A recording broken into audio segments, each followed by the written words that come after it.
Hi guys, welcome to my channel. இன்னைக்கு நம்ம பார்க்க போறது 10th mathsல exercise 1.1ல 4th sum. If a is equal to 5,6, b is equal to 4,5,6, c is equal to 5,6,7. Show that a cross a equal to b cross b intersection c cross c. Okay, இப்போ 3 sets கொடுத்துருக்காங்க. 3 set கொடுத்துட்டு first A cross A கண்டுபிடிக்கணும், next B cross B கண்டுபிடிக்கணும், next C cross C கண்டுபிடிக்கணும். Okay, இப்போ B cross B and C cross சிக்கு intersection கண்டுபிடிச்சா A cross ஏக்கு ஈக்குவலாக இருக்குன்னு சொல்லி ப்ரூஃப் பண்ண சொல்லியிருக்காங்க. ஓகே ஓகே ஃபஸ்ட்டு பாருங்கள், சொல்யூஷனில் நம்ம என்ன எழுதிக்கலாம்னா கிவன் நம்ம எழுதிக்கலாம். கிவன் எழுதிட்டு அதுக்கப்புறம் என்ன கண்டுபிடிக்க சொல்லியிருக்காங்களோ அந்த எழுதிடலாம். நெக்ஸ்ட்டு பாருங்கள், ஃபஸ்ட்டு எல்ஹெச்எஸ் சைடு எடுத்துகிட்டு அதுக்கப்புறமா ஆர்ஹெச்எஸ் சைடை ஈக்குவல்னு ப்ரூஃப் பண்ணிக்கலாம். ஓகே, ஃபஸ்ட் எல்ஹெச்எஸ் சைடு என்னது A cross A cross A set எழுதியாச்சா. ஏ வந்து 5,6 அண்ட் 5,6 ரெண்டையும் இப்போ கிராஸ் பண்ணலாம். கிராஸ் பண்ணும்போது 5,5 ஆர்டர்ட் பேஸில் தான் எழுத போகிறோம். 5,6 6,5 and 6,6. ஓகே, ஃபஸ்ட்டு எல்ஹெச்எஸ் முடிஞ்சு. Next RHS. ஆர்ஹெச்எஸில் ஃபஸ்ட்டு என்ன ஃபைண்ட் அவுட் பண்ணணும்? B cross B. Okay, B set என்னென்ன இருக்குது? 4,5,6 இல்லையா? 4,5,6 கிராஸ் 4,5,6. ஓகே, இப்போ கிராஸ் பண்ணுங்க. 4,4 4,5 4,6. Next 5,4 5,5 and 5,6.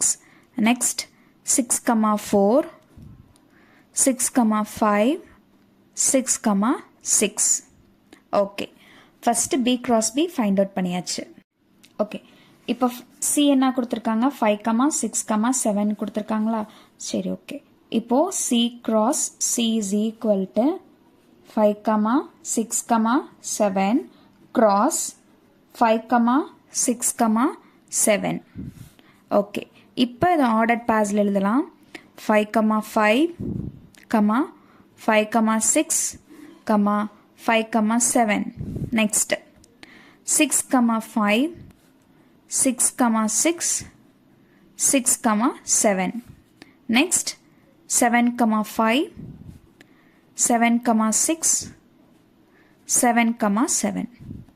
ஓகே, இப்போ பியோட ஆர்டர் பாஸை கண்டுபிடிச்சாச்சு. சியோட ஆர்டர் பாஸ், அதாவது B cross B and C cross C கண்டுபிடிச்சிட்டோம்.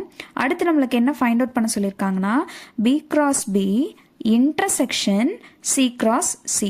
ஓகே, இன்டர்செக்ஷன்னா என்னன்னு உங்களுக்கு தெரியும்னு நினைக்கிறேன். ரெண்டுலேயும் எது காமனான டேர்ம்ஸ் இருக்கோ அந்த காமனான டேர்ம்ஸ் மட்டும் நம்ம எடுத்து எழுத போகிறோம். பி கிராஸ் பியும் தெரியும் நம்மளுக்கு, சி கிராஸ் சியும் நம்ம ஃபைண்ட் அவுட் பண்ணிட்டோம். ரெண்டுமே ஃபைண்ட் அவுட் பண்ணியாச்சா. இப்போ இது ரெண்டுலேயும் எது இன்டர்செக்ஷன்னு கேட்டிருக்காங்க, சரியா? அப்போ B cross B intersection C cross C.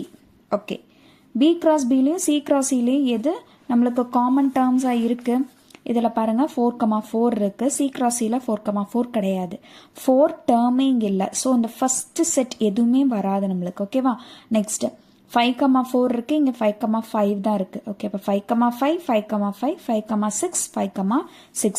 அப்போ நம்ம அப்படியே கண்டுபிடிக்க எழுதிக்கலாம். ஓகேவா? 5,5 5,6. நெக்ஸ்ட்டு 6,4 இருக்கா? இல்லை. 6,5 இருக்கா? இருக்கு. 6,6 இருக்கு. ஓகேவா?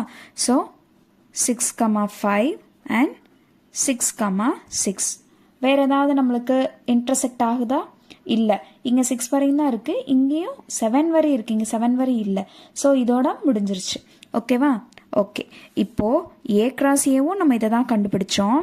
அப்போது therefore என்ன எழுதிடலான்னா LHS is equal to RHS. That's all. Thank you.